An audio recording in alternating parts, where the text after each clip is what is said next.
mayoría de los longitudinales son prospectivos. Vamos hacia el futuro. ¿De acuerdo? No es lo mismo prospectivo que longitudinal. Lo de longitudinal tiene que ver las veces que yo evalúo a mi paciente. Vámonos del otro lado. Aquí están entonces los descriptivos, ¿verdad? Deductivos. Aquí están los analíticos o explicativos. Y estos los podemos dividir ¿en qué? En no experimentales y en experimentales, ¿verdad? Donde intervenimos en una variable, por ejemplo, el ensayo clínico controlado. Y los no experimentales u observacionales, de los cuales los prototipos, eso no quiere decir que sean los únicos, son los prospectivos, que serían los de cohortes. Ejemplo, el estudio de Framingham, ¿verdad? De riesgo cardiovascular, prospectivos. O los observacionales retrospectivos, como los de casos y controles.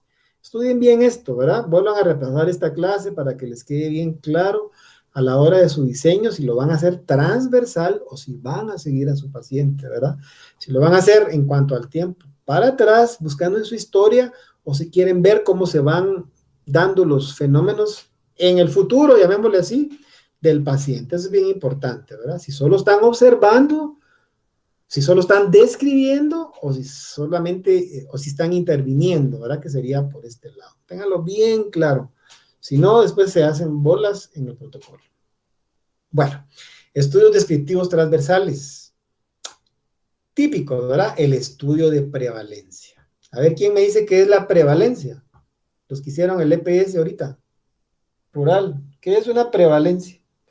¿Y en qué se diferencia de una incidencia? Acuérdense que el estudio transversal es en un momento determinado. El individuo solo una vez es evaluado, ¿verdad? ¿Quién se anima? Muy bien, el estudio de prevalencia está demostrando los casos nuevos más los casos que ya existían. O sea, el total de casos en un momento determinado. Esa es una prevalencia, ¿verdad? Las series de casos transversales, ¿verdad? En donde yo voy a describir una serie de casos que se están dando en una ciudad, en una localidad, en una sala de un hospital, etcétera, en un momento determinado. Son las series de casos, ¿verdad? La evaluación de pruebas diagnósticas, obviamente son transversales, ¿verdad? Los de concordancia, en los cuales lo que se busca es, digamos, poner a varios grupos de profesionales de acuerdo en cuanto a una conducta terapéutica. Es un estudio de concordancia, es un estudio transversal. Los estudios de asociación cruzada, donde yo estoy agarrando dos variables. Aquí estaríamos hablando entonces de un nivel de ¿qué? Correlacional, porque estoy buscando yo una asociación, ¿verdad? No es un nivel descriptivo, sino correlacional, pero a nivel transversal, ¿verdad? La asociación cruzada es más correlacional que descriptiva. Y otros estudios transversales descriptivos, ¿de acuerdo? Los longitudinales, estudios de incidencia. Yo les decía, la incidencia es el aparecimiento de nuevos casos, ¿ya? Nuevos casos, tantos casos nuevos detectados en el transcurso del mes de noviembre, eso sería una incidencia. La descripción de los efectos de una intervención no deliberada, ¿ya? O la descripción de la historia natural de una enfermedad. Yo voy describiendo cómo va evolucionando la enfermedad. Ese sería un estudio longitudinal, pero descriptivo. Vamos a los analíticos, observacionales. Acuérdense, observacionales, no experimentales. Si a mí me dicen qué nivel cuál tiene más grado de evidencia, ¿un estudio analítico o un descriptivo? Yo tengo que decir un analítico. Pero entre los analíticos hay observacionales y experimentales. No me canso de insistir porque les tiene que quedar bien claro. Entonces, el prototipo del estudio observacional analítico, en el cual busco yo asociación o relación causal, el típico es el de cohortes, ¿verdad? En el cual yo voy de una manera prospectiva, puede ser también retrospectivo o ambispectivo, ¿verdad? Pero en términos, el clásico es prospectivo, buscando el aparecimiento de la enfermedad en alguien que ha sido expuesto a un factor de riesgo. Ese sería un analítico observacional. El de casos y controles, voy del efecto a buscar la causa retrospectivamente. Y los híbridos, ¿verdad? Los ensayos controlados ya serían entonces, ¿qué? Analíticos, pero no observacionales, sino analíticos experimentales. ensayos controlados, como los clínicos en paralelo, los cruzados, los comunitarios, ¿verdad? Ecológicos, ensayos no controlados. Hay estudios que no se pueden hacer con un grupo control, ¿verdad? Por ejemplo, los ensayos antes y después de una intervención, y los ensayos que tienen un control externo. O sea, hay una serie de diseños de ensayos controlados que no vamos a profundizar porque no hacemos tantos de estos, pero sí los tenemos que conocer cuando leemos literatura médica, ¿verdad? Porque muchos estudios son ensayos clínicos controlados. Leemos mucho metaanálisis de ensayos clínicos controlados, que eso lo vamos a ver un poquito más la otra semana. Aquí miramos algunos sinónimos, no me voy a detener en todos, pero ahí lo leen con detenimiento ya en su casa, ¿verdad?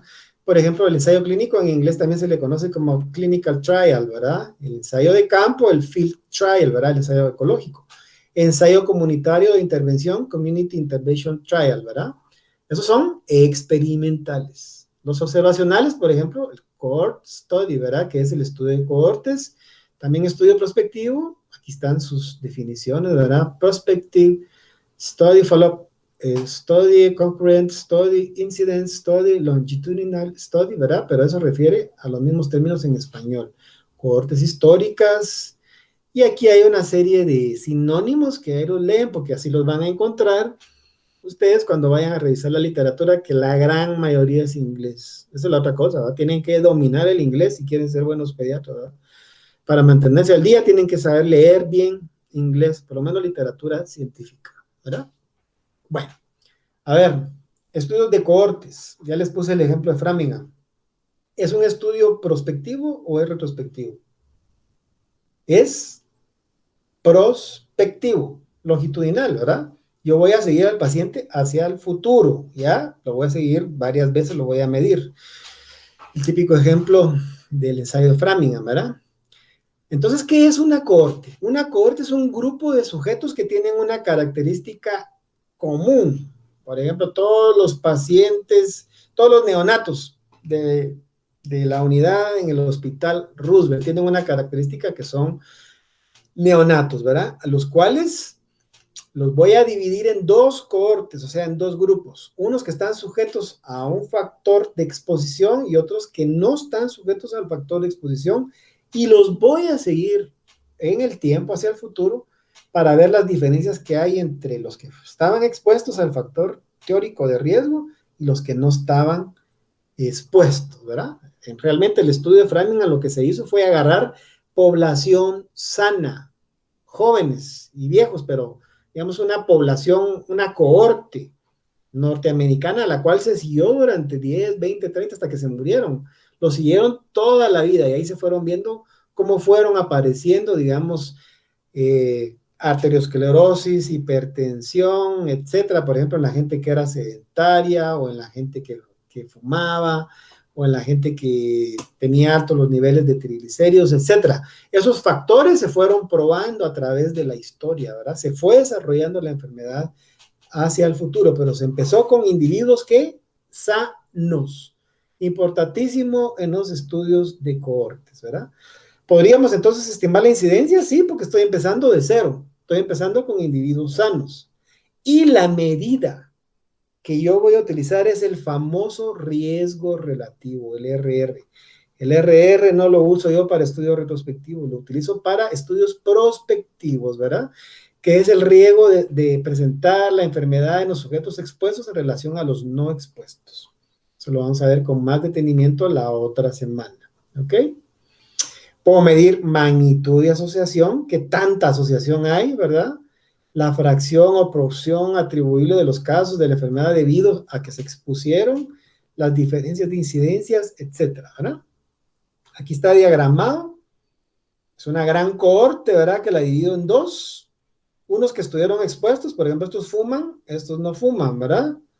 Y estos voy a verlos yo en el futuro, por ejemplo, madres fumadoras, quiero verlos en el futuro, quienes tienen, por ejemplo, niños con bajo peso y niños con peso normal. Y eso lo voy a comparar con el otro grupo, que eran las madres no fumadoras, a las cuales los voy a seguir yo en el futuro para ver quiénes desarrollan también niños con bajo peso y niños sin bajo peso, ¿verdad? Y al final voy a comparar estos cuatro grupos con base a la exposición o no al factor de riesgo que yo estaba investigando. Un estudio muy bonito, solo que hay que darle su tiempo. Si fuera en el embarazo sería fácil porque solo hay que seguir los 9 meses. Pero si es factores de riesgo cardiovascular, los tengo que seguir hasta que se mueran, ¿va? 40, 50 años, ¿ok?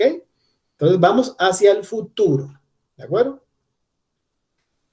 Muy bien, estudios de casos y controles. Aquí vamos, ya dijimos, del efecto a buscar las posibles causas en la historia del paciente, ¿verdad?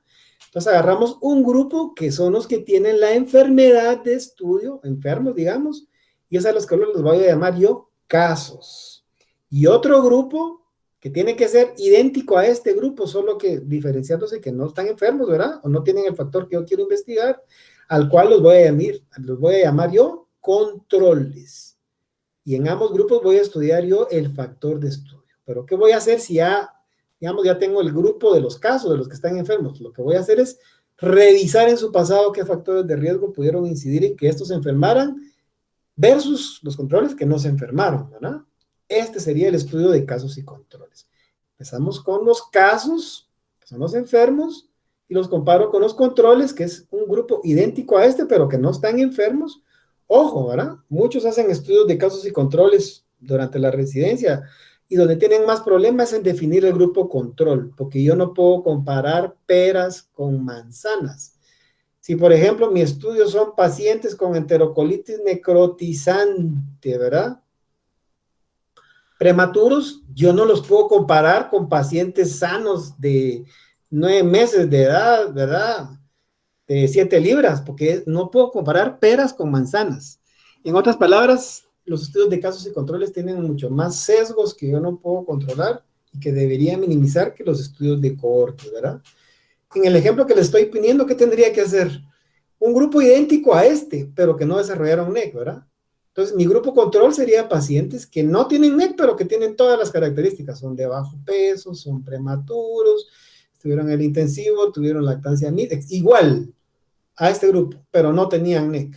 Y entonces me voy a ver en su historial para atrás para buscar los factores de riesgo, ¿verdad? Y ver si había algún factor de exposición que hiciera que estos desarrollaran enterocolitis. Por ejemplo, pues eran prematuros, dijimos, tenían enterocolitis necrotizante, tenían bajo peso al nacer, se les dio lactancia mixta, pero por ejemplo estos tenían poliglobulia, por ejemplo, ¿verdad? Versus otros que no tenían poliglobulia. Al final podría yo formular de que la poliglobulia podría ser un factor de asociación relacionado con NEC en niños prematuros. Por ejemplo, ¿verdad? Es un ejemplo que se me acaba de ocurrir de cómo sería un estudio de casos y controles. Pero donde voy a ir a investigar en dónde es entonces, en la papeleta, es decir, en la historia del paciente. Son siempre retrospectivos, ¿de acuerdo? Podemos medir proporciones, intensidad y duración de la exposición, y la medida de asociación es el OR, el odds ratio, ¿verdad? Que es la fuerza de asociación o riesgo de padecer una enfermedad. Nuevamente lo vamos a ver bien la otra semana, el OR. Yo no uso OR para estudios prospectivos, en otras palabras, ¿verdad? Ni riesgo relativo para estudios retrospectivos. ¿De acuerdo? Los experimentales, pues ya dijimos, uno controla la variable de intervención, son analíticos, se busca relación causa-efecto, ¿verdad? Por ejemplo, el efecto de una intervención terapéutica o preventiva comparándola con otro en un grupo control, ¿verdad? ¿Qué ventajas tienen? Tengo absoluto control del factor de estudio. Si yo los asigno aleatoriamente a cada uno de los grupos, el que lo metía la variable de exposición, por ejemplo, el medicamento A versus el placebo, pues yo puedo controlar los factores pronósticos, ¿verdad? Dan una mejor evidencia de lo que es causa-efecto, y el problema que pueden tener es de que algunos pueden tener restricciones éticas, ¿verdad? No todos. Aquí sería ventajas y desventajas, ¿verdad? Porque sí tienen algunos problemas éticos, razón por la cual en el hospital casi no hacemos ensayos clínicos, ¿verdad? Que no les da tiempo, tiene que pasar por un comité de ética que tiene que aprobar, por ejemplo, un medicamento nuevo, ¿verdad? Entonces, por eso es de que no los usamos, ¿ok? Muy bien. ¿Están ahí? Quiero saber si están ahí, porque no sé si todavía sigo con la señal. Aquí estamos, doctor. Sí, Ok. doctor, aquí estamos. Sí, doctor, aquí seguimos. Sí, doctor. Sí, doctor. Seguimos, doctor. Doctor, aquí estamos. Bien, Aquí estamos. gracias. Ok.